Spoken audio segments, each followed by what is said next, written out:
자, 지난 10일 태국 골프장에서 체포된 김성태 전 쌍방울 회장이 송환 거부 소송을 포기하고 자진 귀국하겠다는 뜻을 밝혔습니다. 때문에 김 전 회장은 8개월 동안의 도피 생활을 정리하고 다음 주 중으로 귀국할 전망입니다. 변호사비 대납이나 대북 송금 등 관련 수사가 속도를 낼 것으로 보입니다. 영상 보겠습니다. 다시 한번 계약하는 해로 만들겠습니다. 사랑하고 감사합니다. 새해 복 많이 받으십시오.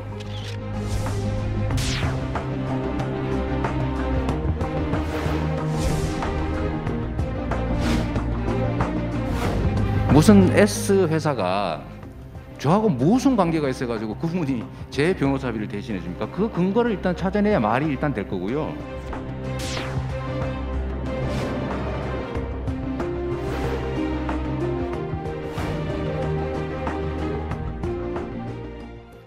(8개월) 동안 도피 생활을 했던 김성태 전 회장이 체포됐을 때만 하더라도 송환까지는 꽤 시간이 많이 걸릴 것이라는 전망이 지배적이었습니다. 검사 출신인 민주당 조웅천 의원도 6개월에서 1년은 걸릴 것으로 전망했었는데 그 목소리 한번 들어보겠습니다.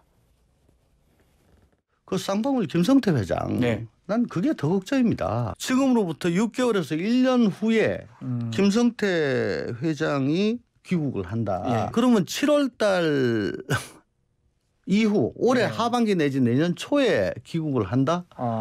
그러면 이건 총선 앞두고 어마어마한 악재지요. 그게 지금 사실은 가장 두렵습니다.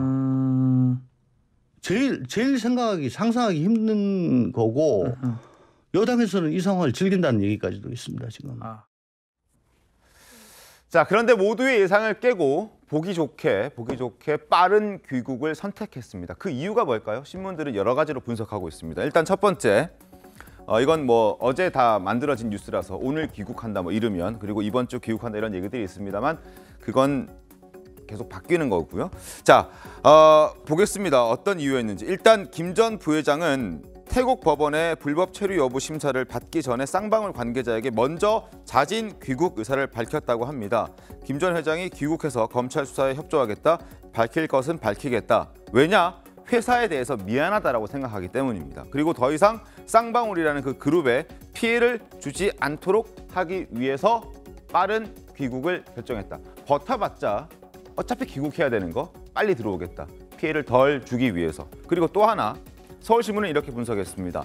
당초 불법 체류를 부인하는 그런 입장이었고 송환 거부 의사를 밝힐 것으로 전망이 됐습니다만, 그러나 현지 수용시설, 그 교도소의 시설이 열악한 환경이었기 때문에 거기서 지내는 것보다는 한국에 들어와서 국내 복귀를 해서 지내는 게 더 낫겠다라는 판단이 있었다는 겁니다. 최병 의원님, 뭐 이 두 가지도 뭐 설득력이 있습니다만 또 다른 배경이 있을까요? 아니, 기본적으로는 이제 긴급히 여권을 만들어야 되잖아요. 네. 근데 그 절차가 늦어져서 오늘 못 들어온다는 거거든요. 네. 그래서 이제 다음 주로 늦어진다는 건데, 아마도 이제 우리 외교부에서 여권을 무효화 조치를 했잖아요. 네. 그래서 본인은 이제 여권에서 태국에 체류할 수 있는 지위를 바꿔서 뭐 하거나 그렇게 되면 이제 불법 체류가 아닌 게 되죠. 네. 그다음에 아니면 뭐 정치적 망명 신청 뭐 이런 여러 가지를 고려한 모양인데 어차피 지금 체포가 돼서 구금 상태거든요. 네. 그러니까 도망갈 수가 없는 거죠. 이런 점들이 아마 종합적으로 영향을 미치지 않았을까. 더군다나 우리 정부 법무부에서 이제 태국 정부에다 협조 요청도 여러 차례를 거쳐서 한 걸로 알려져 있습니다. 네. 그러니까 태국 정부에서는 가급적 뭐 불법 체류든 불법 체류가 아니든 간에 어쨌든 재판 같은 걸 좀 일찍 끝내려는 분위기 같은 거 이런 것도 감지한 것 아닌가. 그럴 바에야 차라리 들어와서 지금 쌍방울 그룹 세무조사 받고 있거든요. 네. 그러니까 쌍방울 그룹에 대한 배임 횡령 부분뿐만 아니고 다른 부분도 좀 빨리빨리 정리를 하면 쌍방울 그룹이 뭐 그룹 전체가 뭐 해체되는 이런 일은 막을 수 있지 않을까 하는 기대, 뭐 이런 것도 있지 않을까 싶습니다. 그래서 여러 가지 요인이 겹쳐서 태국에서 그냥 구치소에서 계속 있는 것보다는 한국에 들어오는 게 낫겠다 이런 판단을 한 것으로 보입니다. 네. 김근식 교수님은 또 어떻습니까? 대개 이제 기업을 소유한 오너잖아요. 네. 그리고 뭐 쌍방울 그룹이 적은 기업도 아니고 몇 개의 그룹 자회사를 가진 중견 기업인데 아무리 배임 횡령을 했다 하더라도 자신에 대한 소유권이 있을 거 아닙니까? 그러면 기업 오너는 자신의 재산, 자신의 회사를 지키는 것이 가장 우선적인 이해관계입니다. 과거에도 보면 국내 유수의 기업들이 정치인들에게 뇌물이나 비자금을 만들어서 줬을 때 네. 돈을 줬다고 정치인 리스트를 불게 되는 여러 가지 이유 중에 하나가 기업에 대한 문제점이 제기되면, 그러니까 기업을 제대로 유지하지 못할 것이다. 네. 기업에 대한 자기의 소유권이 침해당할 것이다. 이런 그 불안과 우려가 있으면 다 불게 된다는 이야기를 제가 들은 바가 많이 있어요. 그렇기 때문에 뭐 구체적인 내용은 모르겠습니다만 지금 최 의원님께서 말씀하신 저런 기술적인 부분도 불편한 게 있었겠고, 네. 크게는 어차피 도망칠 수는 없는 상황이고, 그렇다고 한다면 쌍방울 그룹에 대한 자신의 소유권, 회사를 지키는 것, 자기 재산을 지키는 것, 이와 관련해서 들어와서 검찰에 협조해서 자기 있는 그대로의 진실을 밝히는 것이 유리하다는 판단을 기업인 입장에서 했을 가능성이 있다고 봅니다. 알겠습니다. 자, 그리고 지금까지 언론을 통해서 보도되는 김성태 전 회장의 입장들을 보면 어느 정도 대비는 하고 있었던 것 같습니다. 김 전 회장의 검거 당시 사진만 봐도 김 전 회장은 이제 올 것이 왔다는 식의 약간은 자신의 운명을 예감한 듯한 모습으로 사진에 찍혀 있었습니다. 자, 관련 목소리 들어보겠습니다. 체포될 당시 사진치고는 너무 여유로워 보이고 모든 걸 내려놓은 느낌이에요. 현재는 분명히 조력을 하는 그런 세력들도 있었고요. 또 김 전 회장이 굉장히 국내 자신과 관련된 국내 언론 보도를 갖다 굉장히 꼼꼼하게 읽었다. 모니터했대요. 예, 그런 부분들이 있었기 때문에 언제나 뭔가 이 태국 현지 그 사법기관에 의해 가지고 이런 상황이 올 수도 있을 것이다라는 거에 대해서는 어느 정도 좀 묻어나게 될 수도 있는 거고요. 올 것이 왔다. 자, 이르면 다음 주 김성태 전 회장은 국내로 들어오게 됩니다. 어떤 절차를 밟게 될지 궁금해지는데 어떻게 됩니까? 바로 체포가 되는 거죠? 예, 그렇죠. 일단 네. 또 체포영장이 발부가 돼 있습니다. 혐의를 보면은 쌍방울 그룹에 대해서 4천억 원대의 배임 혐의, 그리고 100억 원대의 횡령 혐의, 그리고 이런 것을 감추기 위해서 허위 공시를 한 자본시장법 위반, 요 혐의들이 지금 체포영장 발부 사유로 판단이 돼가지고 법원 발부를 해놨는데 지금 해외로 도주를 한 것이거든요. 네. 그래서 우리나라 공항으로 입국한 순간에 체포영장에 의해서 48시간 동안 이제 체포를 해놓고 아마 바로 구속영장을 청구하게 될 것입니다. 이거는 해외 도주라는 거는 이제 뭐 구속영장 발부 사유 중에 최고치를 다 채운 것이거든요. 도주의 그리고 우려에서는 그렇죠. 뭐 이건 뭐 더 판단을 더 할 필요도 없을 정도의 사안이 됐기 때문에 김성태 회장도 아마 그런 것들이 지금 자진해가지고 빨리 들어오는데 이제 영향을 미쳤을 것입니다. 왜냐하면 이 정도 영장이 발부됐을 사유면은 거의 뭐 유죄가 될 확률이 굉장히 높은데, 그럼 외국 나가 있는 동안에 공소시효도 정지되어 있으니까 나가 있는 동안에 이득 볼 게 없고, 그리고 거기서 송환 거부 소송을 하면 행정소송인데 사실상 구금 상태가 되거든요. 그러면은 사실상 징역을 사는 게 돼요. 근데 우리나라 판례 법리 중에 외국에서 형벌을 산 거는 우리나라 형벌에서 깎아주는 게 있는데 행정소송에서 산 구금 기간은 고려를 하지 않습니다. 그러니까 자기로서는 이득도 없이 버텨봤자 어차피 송환될 텐데 한 1년 정도 형벌 살다가 다시 또 형벌 사는, 그러니까 1년을 생징역을 또 사니까 이제 그럴 필요가 없다라고 생각해서 자진귀국을 한 것으로 이렇게 볼 수 있고, 네. 자신의 혐의는 자기가 제일 잘 알기 때문에 형사적으로 판단했을 때 빨리 와가지고 차라리 여기에서 내가 처벌받는 게 가장 적게 산다. 그리고 그게 오래 가면 오래 갈수록 쌍방울 그룹에 미치는 악영향이 크거든요. 왜냐하면은 이런 내용들은 다 공시가 되게 돼 있기 때문에 신규 네. 투자도 안 되고 금융 융통도 안 됩니다. 그럼 회사가 계속 지금 이제 주가도 폭락하고 있거든요. 그러니까 재산도 못 지키고 형사적으로 이득도 없다. 이런 고려가 있었을 것으로 생각이 됩니다. 알겠습니다. 자, 김성태 전 회장의 귀국에 우리가 이렇게 큰 관심을 보이는 것은 바로 이재명 대표와 관련되어 있는 변호사비 대납 의혹에 대해서 설명을 잘 해줄 수 있는 키맨 중에 키맨이기 때문입니다. 자, 김성태 전 회장이 어떻게 이야기하느냐에 따라서 이재명 대표의 변호사비 대납 수사도 방향이 달라질 수 있습니다. 어떻게 될까요? 뭐 들어와서 일단 어떤 진술을 하는지 지켜봐야 될 것 같은데요. 변호사비 대납 의혹을 정리를 하자면 네. 그 이재명 대표가 형 정신병원 강제 입원으로 인해서 이제 재판을 받는데 변호사들 당연히 선임을 했을 거 아닙니까?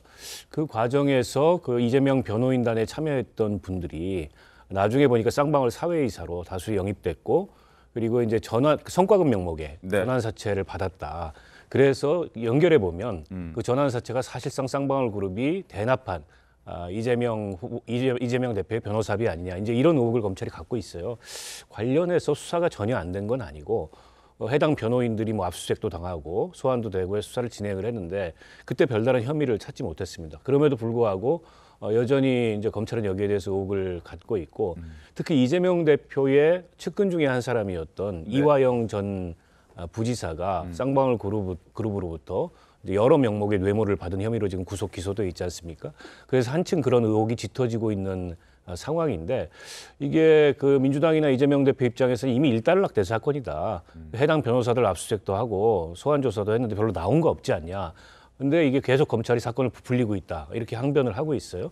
어쨌든 이와 관련해서 일종의 이제 키맨이 김성태 회장이기 때문에 김성태 회장이 과연 그 변호사들에게 지급한 전환 사채가 성과급 명목이었는지 변호사비를 대신해서 대납해 준 건지 이건 당사자가 들어와서 어떤 진술을 하는지 좀 지켜봐야 될 것 같습니다. 어떻습니까?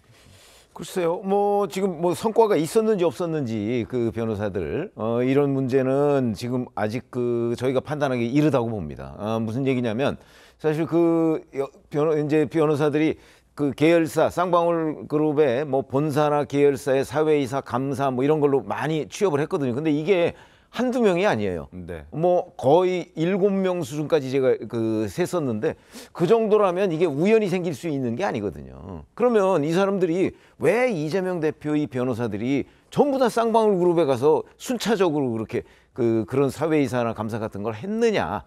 그거는 이재명 대표와의 어떤 특수관계 아니냐. 이런 의심은 합리적으로 저는 해볼 수 있다고 보는 거죠. 그리고 이제 관련 변호사들 그 뭐 로펌이나 이런 데를 지금 압수수색을 많이 했거든요. 거기에서 뭐가 나왔는지가 현재 분명하지가 않아요. 그 기사가 잘 안 나오고 있습니다. 현재까지. 네네. 그래서 못 찾아서 안 나온 건지 아니면 찾았지만 김성태 전 회장을 그 송환하지 못했기 때문에 그 부분을 지금 가지고 있는 것인지 이런 부분이 분명치 않은데 만약에 김성태 전 회장이 들어오면 이제 그동안의 압수수색이나 다른 사람들 진술을 통해서 확보한 자료를 근거로 해서 김성태 전 회장의 입을 열기 위한 수사가 진행이 될 거거든요. 그렇기 때문에 지금 뭐 제대로 이 이재명 대표에 대한 변호사비 대납 의혹에 대한 증거나 증언들이 별로 없다. 그래서 김성태 전 회장 입에만 의존하고 있다. 이렇게 얘기하기는 아직 섣부르다고 봅니다. 알겠습니다. 이재명 대표는 지금껏 쌍방울의 변호사비 대남은 절대 없었다고 주장을 하고 있습니다. 그 목소리 확인하겠습니다. 저는 변호사비를 농협하고 삼성증권 계좌로 다 송금했고 그 금액은 2억 5천만 원이 조금 넘습니다. 무슨 S 회사가 저하고 무슨 관계가 있어가지고 그분이 제 변호사비를 대신해 줍니까? 그 근거를 일단 찾아내야 말이 일단 될 거고요. 의혹 한번 제기하셨는데 어떻게 생각하시는지. 아까 내가 말씀드렸는데. 내복. 쌍방울 관련해서는 내복이라고. 권지웅 대변인님, 민주당에서도 당연히 김성태 전 회장에 대한 어떤 귀국 그리고 김성태 회장의 이야기에 대해서 주목하고 있을 것 같은데 좀 대응을 어떻게 하고 있습니까? 물론 이제 앞서 이야기하신 대로 언론에서는 이재명 대표의 변호사비 대납과 관련된 이야기를 김성태 전 회장이 할 것이다라고 하지만 저는 그 부분 관련해서는 물론 이제 증언을 들어봐야 되겠지만 별로 걱정되진 않습니다.